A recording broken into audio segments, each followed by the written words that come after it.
if you are someone who is capable, reflective, and used to creating movement in your life, but right now trying harder just does not seem to work anymore, this video might feel surprisingly familiar. When something feels off and unclear, especially for high-functioning and self-aware people like yourself, the instinctive response is usually the same. Trying harder, planning more carefully. You optimize, reflect, correct yourself. You just put more effort in. And for a long time, that probably worked. Until it didn't. You see, this shows up very clearly during big life transitions. Things like moving countries, changing roles or careers, starting over in a new context. Even transitions that you chose consciously and probably even wanted. From the outside, things can look fine. Sometimes they even look successful. You might be doing exactly what you're supposed to be doing, holding things together and functioning. But on the inside, something feels misaligned, flat, restless, heavy in a way that you cannot quite explain. That is often where people start pushing even more.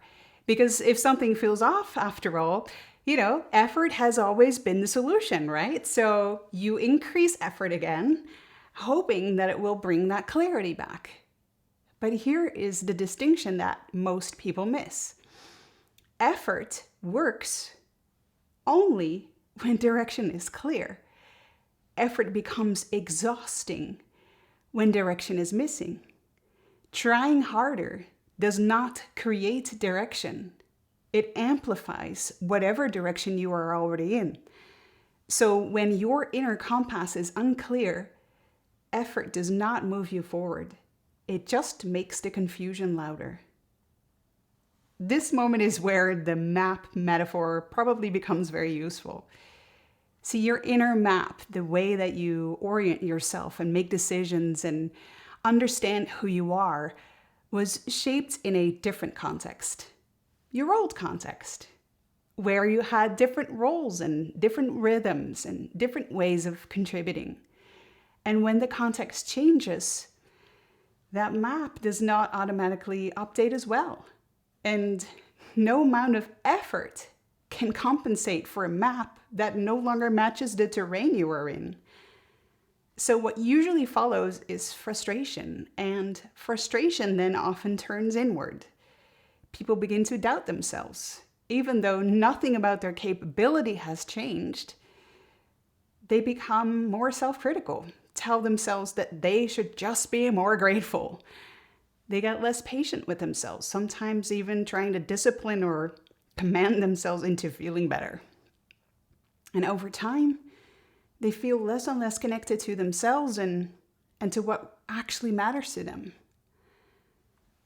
So if trying harder is not the answer, what should you do? The first step is actually not finding your new direction yet. The first next step is to stop pushing and change the quality of your attention. For a few days, just stop trying to fix anything. Instead, notice where your energy drops, tightens, or goes flat when you try to act the way that you normally would. And pay attention to moments where something inside resists subtly. Not as something to overcome, but as good information. And this part matters.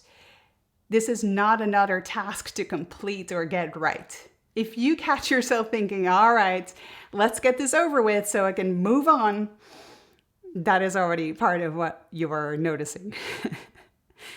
This step will not give you a new direction yet. It will not suddenly restore clarity or joy. But it is essential, because as long as you are still trying to navigate new terrain with an outdated map, nothing else will land properly. You cannot rebuild direction while you are still fighting the signals that tell you that something has changed and deserves your attention. This pause is what creates the space for orientation. And orientation is what makes clarity and joy possible again later. One more thing.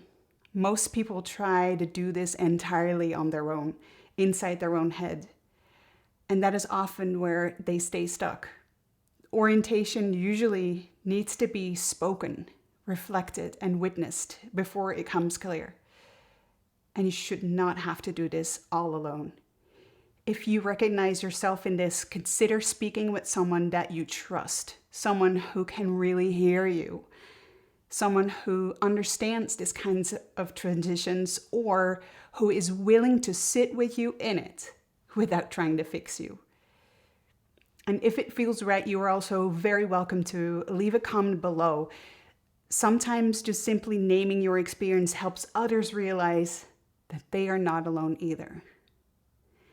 By the way, my name is Ava. I work with identity and life design, especially with people going through chosen life transitions. And I know very well what it's like because I have lived it myself.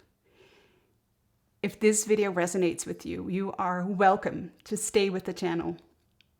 We will keep unpacking what actually helps when effort stops working.